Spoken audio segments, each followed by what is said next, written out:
Salut tout le monde, j'espère que vous allez bien. Alors aujourd'hui on va se retrouver pour la vidéo pronostic de No Mercy 2016. Donc qu'on n'avait plus vu donc depuis 2008, donc ça fait plaisir de retrouver ce pay-per-view.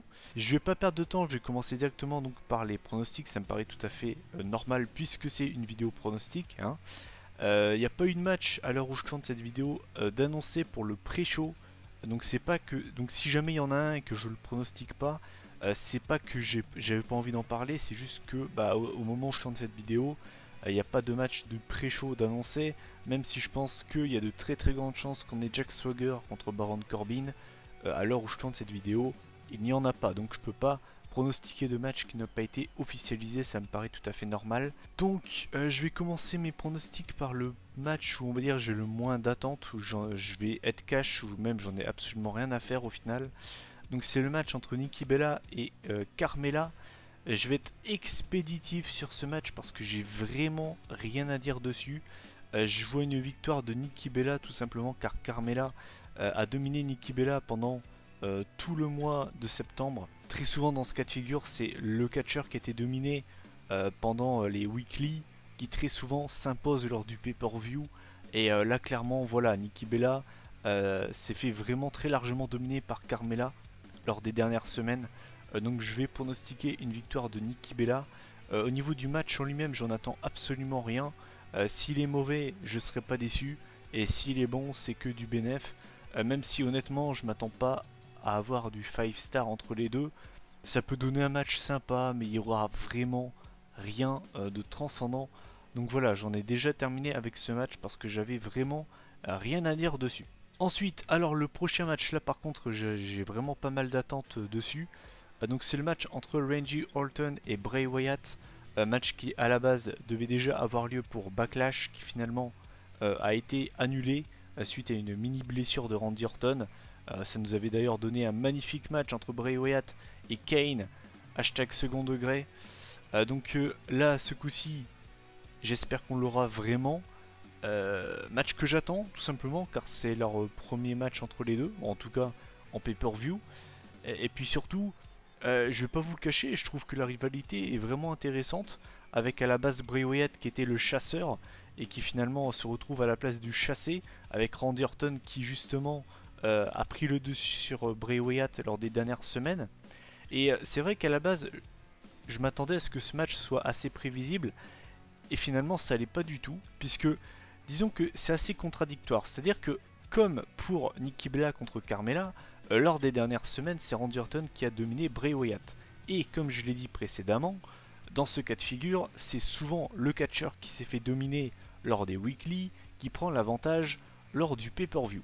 Sauf que là, il y a une news qui est tombée très récemment et qui contredit justement ce truc-là. C'est tout simplement que, d'après les dernières rumeurs, d'après les dernières news, Randy Orton devrait très très bientôt rentrer en rivalité avec AJ Styles pour le WWE World Championship. Forcément, si Randy Orton rentre en rivalité avec le champion poids lourd de SmackDown, ça veut tout simplement dire que Randy Orton devrait normalement gagner contre Bray Wyatt afin de le crédibiliser, ce qui me semble tout à fait normal. Mais comme je vous l'ai dit juste avant, vu qu'il a fait que dominer Bray Wyatt, ça me paraît bizarre. Donc c'est vrai que c'est pour moi peut-être le match le plus dur à pronostiquer de la soirée. Je sais vraiment pas ce qu'ils vont en faire.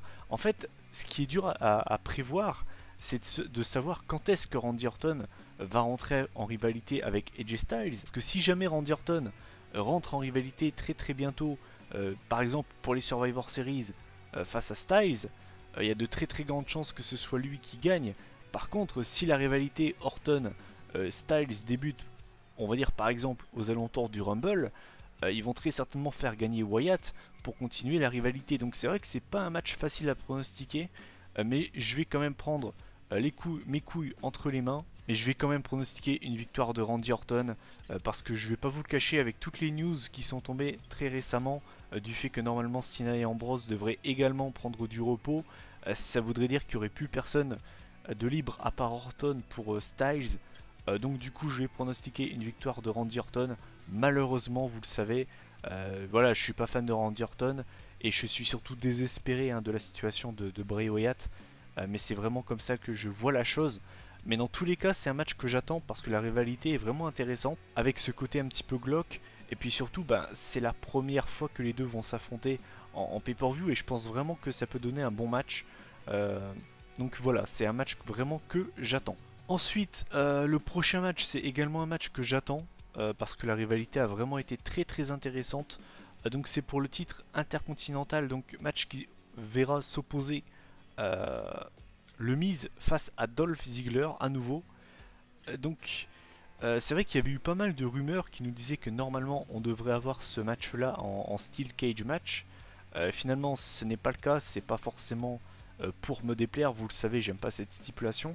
Donc au final ça ne me dérange absolument pas que ce reste un match simple. Alors bien évidemment c'est un match qui a deux enjeux, puisque si Ziggler gagne, forcément il devient champion intercontinental, mais si le Miz conserve son titre, Dolph Ziggler devra prendre sa retraite, en tout cas il devra quitter la WWE, et donc clairement ça rajoute un énorme enjeu à ce match, et clairement du coup ça rend le pronostic plus compliqué.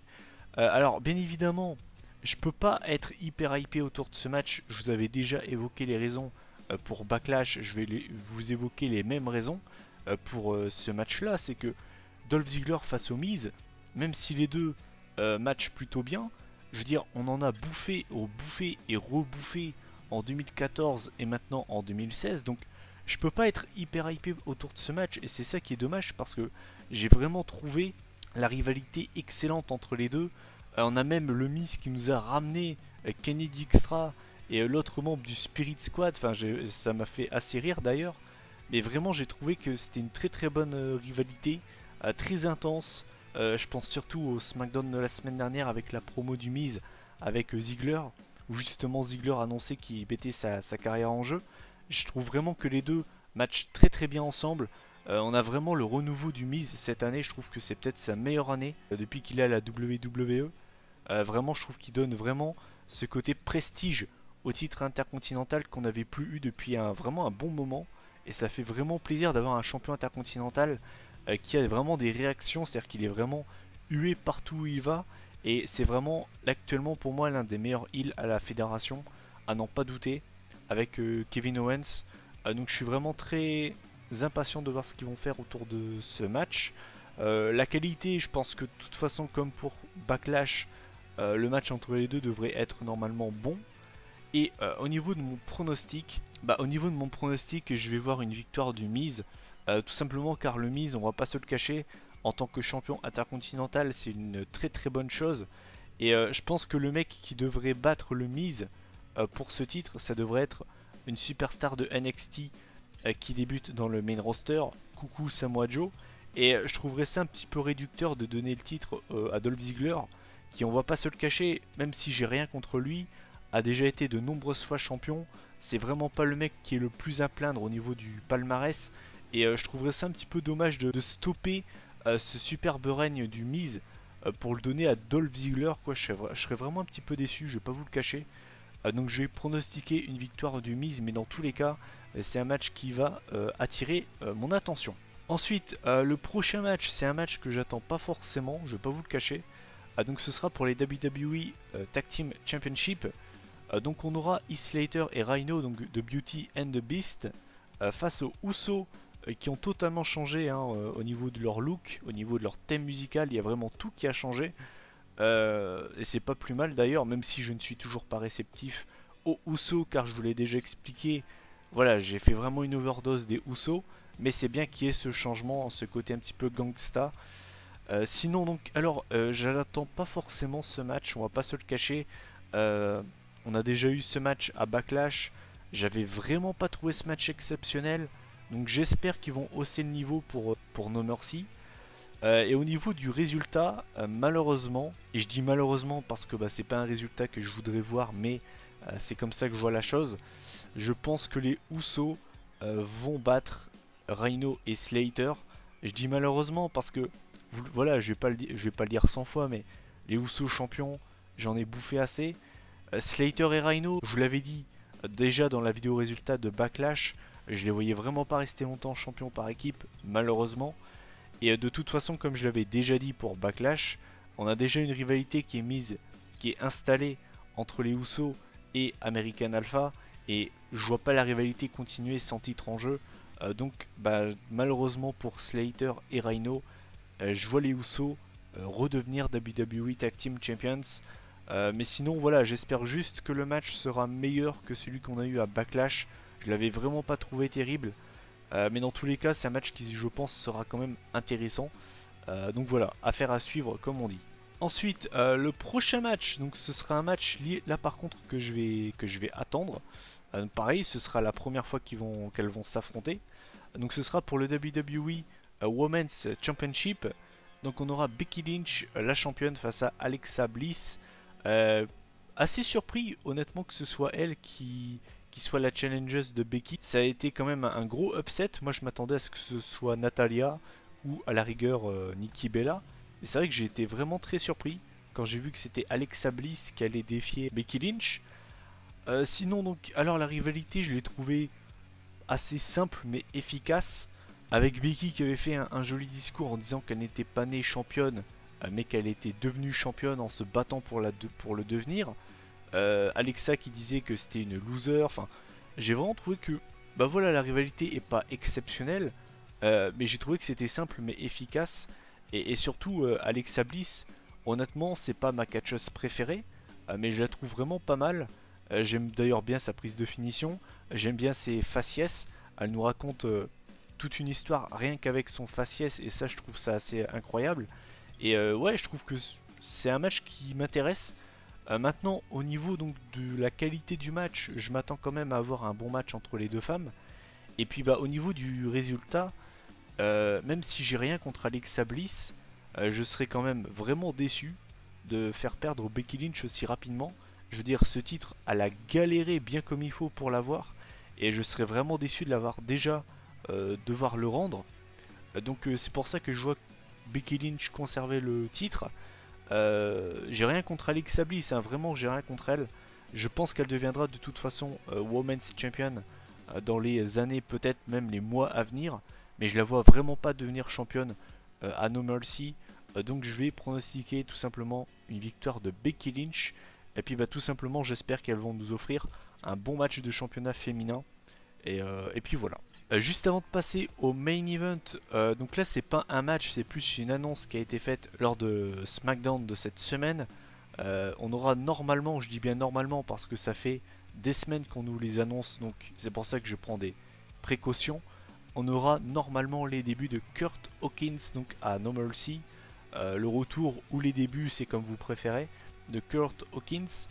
Donc il n'y a pas eu d'adversaire qui a été défini, donc c'est pour ça que voilà, je sais pas vraiment à quoi m'attendre. Ils sont capables de lui donner un jobber, comme ils sont capables de lui donner un adversaire qui fait partie du main roster. Je pense notamment, pourquoi pas, à Apollo Crews. Donc voilà, c'est pour ça, je sais absolument pas à quoi m'attendre avec Kurt Hawkins. Dans tous les cas, voilà, c'est pas un truc que j'attends. Et voilà, honnêtement, j'ai rien d'autre à dire. Et enfin, le main event pour le WWE World Championship de SmackDown. Donc ce sera un triple threat match opposant AJ Styles, The Phenomenal One, contre The Lunatic Fringe, Dean Ambrose, contre The Champ, John Cena. Donc on va pas se le cacher, c'est quand même une belle affiche pour le main event de No Mercy. J'adore les triple threat match, c'est pas nouveau. Et j'attends ce match bien évidemment. La seule chose, on va dire, où je suis un petit peu déçu, c'est la prévisibilité en fait du match, puisqu'on a eu pas mal de news justement qui nous ont annoncé que Dean Ambrose allait prendre du repos justement très très bientôt. De même pour Cena, puisqu'il va animer comme l'année dernière à la même époque une série télé, enfin une émission télé. Vu qu'Ambrose et Cena vont s'absenter, je vois ni l'un ni l'autre en fait remporter le titre de AJ Styles. Surtout qu'en plus de ça, vous rajoutez les rumeurs comme quoi Orton devrait normalement avoir une rivalité contre Styles pour le titre. Tout concorde en fait pour me faire dire que AJ Styles va repartir de No Mercy champion, ce qui de toute façon pour moi serait le résultat parfait. J'ai rien contre Cena qui devienne pour la 16e fois champion du monde et qui légalise Ric Flair, hein. J'ai absolument rien contre ça, mais je pense pas que c'est le moment parfait. Pourquoi pas lui faire gagner le titre à WrestleMania, je pense que ce serait quand même plus symbolique, plus marquant. Moi je vais quand même voir une conservation de titre de AJ Styles. Et au niveau de la qualité du match, je m'attends honnêtement à un excellent match. Pourquoi pas à l'un des matchs de l'année. Franchement, je trouve que si le match est bien booké, si le match dure un bon moment, s'il n'y a pas de botch, si... Voilà, franchement, il y a vraiment moyen que ce soit l'un des matchs de l'année. Bien évidemment, c'est un match que j'attends, même si pour moi ça reste un match prévisible, même si, pourquoi pas avoir une surprise. Voilà. Écoutez, cette vidéo pronostic de No Mercy est terminée. Qu'est-ce que je pense de la carte? Je trouve que c'est une carte vraiment intéressante.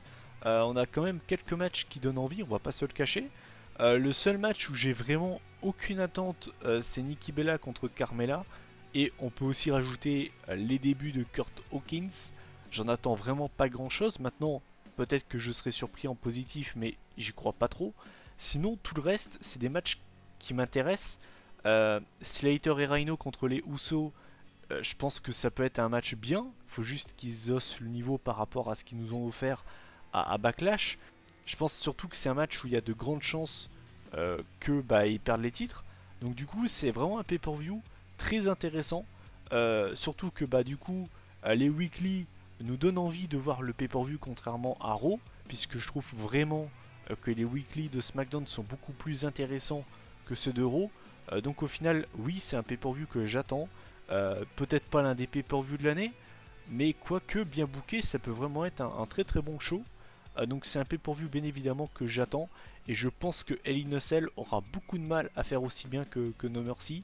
Après, je peux pas juger un show sans l'avoir vu, mais honnêtement, sans connaître la carte définitive de Hell in a Cell, je pense qu'Hell in a Cell ne pourra pas faire mieux que No Mercy. Voilà, ce n'est que mon avis, mon humble avis.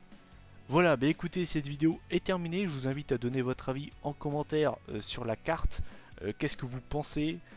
Pour vous, quel est le match que vous attendez le plus? Celui que vous attendez le moins?